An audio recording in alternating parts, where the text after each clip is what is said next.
अस्सलाम वालेकुम क्लास हमने लास्ट टाइम फर्स्ट एड के बारे में पढ़ा था। पहले 3 पैराग्राफ कवर किए थे हमने। पहले पैराग्राफ में हमने फर्स्ट एड के बारे में पढ़ा था कि हम किस तरह से वक्ती तौर पर मदद हासिल कर सकते हैं या कौन लोग हैं जो उस वक़्त हमारी मदद कर सकते हैं। और दूसरे पैराग्राफ में कट एंड स्क्रैच जो हमें एक्सीडेंट के दौरान ज़ख्म और खराशियाँ आती हैं उनको हम किस तरह से उनसे निपट सकते हैं और उनके कुछ इकदाम थे। फर्स्ट वन था स्टॉप द ब्लीडिंग, के खून को किस तरह रोका जाए। और आज दूसरा हम इसका जो कदम इकदाम है वो पढ़ेंगे, वो है क्लीन द वाउंड, के ज़ख्म को साफ रखना चाहिए हमें। तो rinse out the wound with clear water to clean the area around the wound, use soap and wash cloth. साफ पानी से धोकर ज़ख्म साफ करें। ज़ख्म के इर्द गिर्द का हिस्सा साफ करने के लिए साबुन और कपड़े का इस्तेमाल करें। But soap can irritate the wound, जो साबुन, लेकिन साबुन जो है वो ज़ख्म को तंग करता है या ज़ख्म से सोजिश पैदा करता है। So try to keep it out of the actual wound. If dirt or debris remains in the wound after washing, use tweezer clean with alcohol to remove the particles.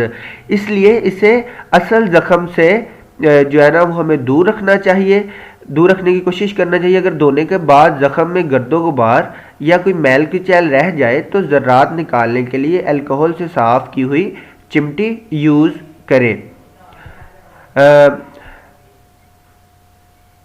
If debris still remain see your doctor, अगर वो ज़रात दोबारा से उसमें रह गए हैं तो doctor से रजू करें।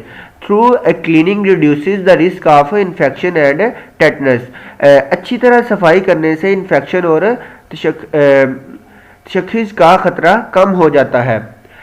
तो इस पैराग्राफ में वो हमें बता रहा है कि ज़ख्म को अच्छी तरह से हमें साफ़ करना चाहिए, ठीक है। और साबुन जो है उससे सोजिश पैदा होती है हमारे ज़ख्म में, अगर ज़ख्म के इर्द गिर्द वो साबुन लगाए तो इसलिए बेहतर तरीका ये है कि हमें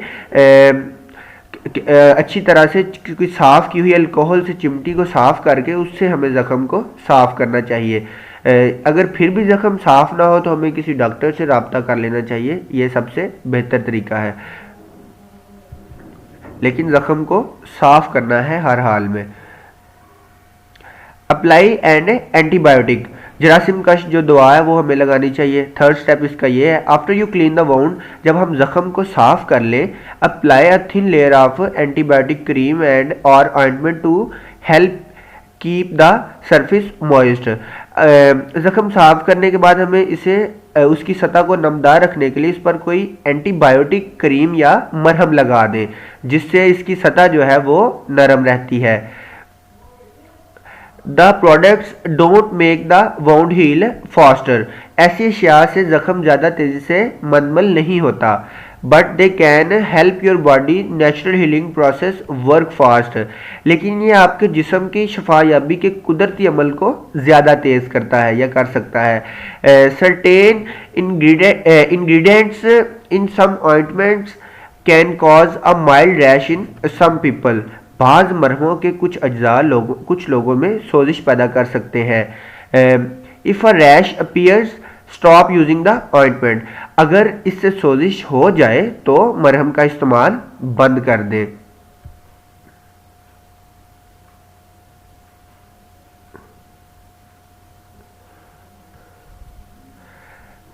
आगे फोर्थ स्टेप है इसका, कवर द वाउंड, कि ज़ख्म को ढकना कैसे है हमें। Bandages can help keep the wound clean and keep harmful bacteria out, जो पट्टियाँ होती हैं वो ज़ख्म को साफ रखने और नुकसानदेह बैक्टीरिया से बचाने में मदद दे सकती हैं। After the wound has healed enough to make infection unlikely, ज़ख्म इस कदर दुरुस्त होने पर कि इन्फेक्शन या खराबी का इम्कान ना रहे। Exposure to the air will speed wound healing, तो ज़ख्म जो है उसको खुला छोड़ने पर ज़ख्म ज़्यादा तेज़ी से दुरुस्त होना शुरू हो जाता है। इस पैराग्राफ में लिख रहा है वो कि ज़ख्म जब ठीक हो जाए तो पहले तो ज़ख्म को हमें कवर करके रखना चाहिए, उससे बैक्टीरिया जो है वो असर नहीं करते, लेकिन जब ज़ख्म ठीक हो जाए तो उसको खुली हवा में रखने से या ताज़ा हवा में रखने से वो ज़्यादा जल्दी से सेहतयाबी की तरफ जाता है।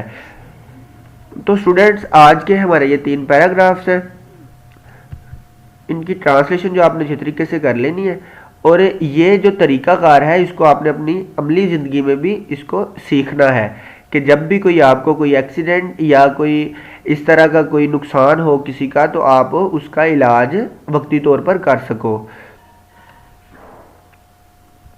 ये बातें हम सब के लिए बहुत मुफीद हैं। So students, see you in the next class. Allah हाफिज़।